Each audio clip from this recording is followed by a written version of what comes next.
Bonjour et bienvenue.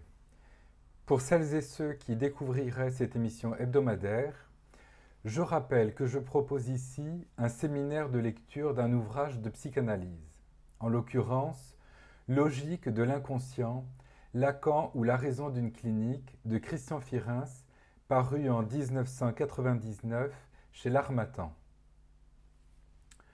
Prenons comme point de départ la conclusion de l'émission précédente.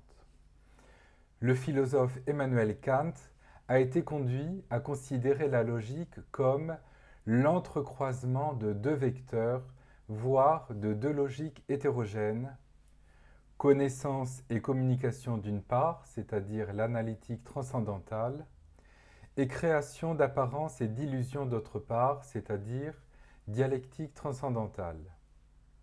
En quoi cela peut-il bien résonner avec la pratique de la psychanalyse ? C'est tout l'enjeu de ce premier chapitre intitulé « Raison de l'inconscient et signifiant ». Il faut faire remarquer que dès sa première topique, Freud situe précisément l'inconscient à l'entrecroisement de deux manières opposées de considérer le langage. D'un côté, il est envisagé comme support pour transmettre les connaissances, d'un autre, il renferme des propriétés propres à déformer et à transformer la réalité, voire même à produire de véritables illusions. L'attention flottante, en tant que disposition du psychanalyste pour écouter la parole, consiste alors à ne pas choisir entre ces deux conceptions pourtant opposées du signifiant.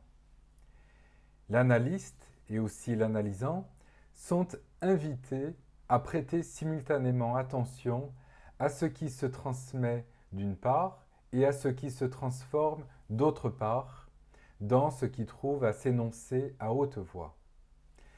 L'attention flottante indique ainsi une disposition particulière, celle d'écouter la parole dans la dimension du « en même temps », d'où peut advenir la différence dans le signifiant.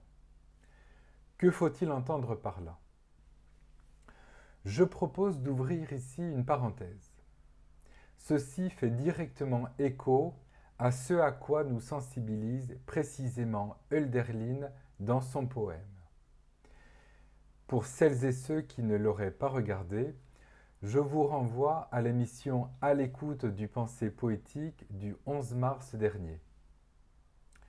J'ai pu dire que quand Hölderlin parle de beauté, c'est pour désigner ce qui apparaît avec les extrêmes inconciliables dès lors que ceux-ci se présentent l'un avec l'autre et en même temps, c'est-à-dire dans l'intervalle du temps du même qui est le propre de la nature omnisciente et intouchable. Dans cette réciprocité simultanée, les extrêmes se découvrent différents d'une part, et d'autre part, cette mise en présence découle du rassemblement opéré par la différence elle-même, lequel rassemblement opéré par la différence aurait tendance à être recouvert par la mise en présence des extrêmes. Autrement dit, quand les extrêmes se découvrent différents, le processus de la différence lui-même est recouvert. Hölderlin montre ainsi un redoublement de la dimension fondamentale de la différence que je propose de lire ainsi. Toujours, la différence fait le signifiant. Toujours, elle le fait différent de lui-même. Cette dimension du faire le signifiant, dont découle fondamentalement le faire poétique, est inhérent à ce qu'on peut appeler le principe de différence et qui est le cœur du processus psychanalytique. L'attention flottante invite l'analyste, mais aussi l'analysant, à ne pas choisir entre le signifiant attaché à décrire la réalité et le signifiant affecté par le symptôme. Dans cette mise en suspens du référent, la différence peut se faire entendre doublement, c'est-à-dire dans deux logiques qui ne se recouvrent pas. D'un côté, la différence fait raisonner, avec un A, le signifiant au moyen de la raison commune, à savoir la logique formelle qui correspond à la dimension de l'énoncé, indépendamment de l'énonciation. Ici, la différence ainsi réduite consiste à définir un signifiant ou énoncé en fonction de ce que ne sont pas les autres signifiants ou énoncés. La dimension de l'énonciation étant écartée, nous retrouvons le langage au sens le plus étroit dont je parlais l'autre fois.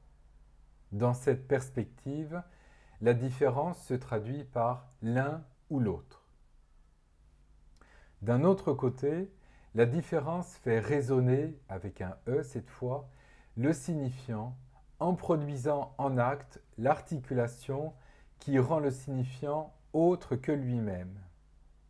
Cette logique autre correspond à celle dégagée par Emmanuel Kant avec la logique transcendantale ou logique constructiviste qui implique que l'énoncé dépende toujours de l'énonciation, c'est-à-dire de la dimension du faire inhérente au processus symbolique de la fonction signifiante telle que mise en lumière par Lacan dans son séminaire L'identification.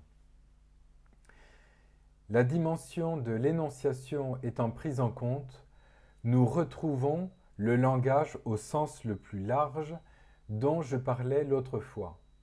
Dans cette perspective, la différence se traduit par l'un avec l'autre et en même temps. J'ajoute que c'est à partir d'une telle contradiction, et à partir de cette contradiction seulement, que peut s'appréhender le réel en tant qu'impossible. Impossible à saisir par la raison universelle ou logique formelle, qui donc implique de s'engager dans le processus du faire propre au principe de différence. Toujours, la différence qui fait le signifiant est oubliée dans la différence rabaissée par la logique classique formelle en tant qu'elle écarte la dimension du faire, de l'énonciation, de l'un avec l'autre et en même temps.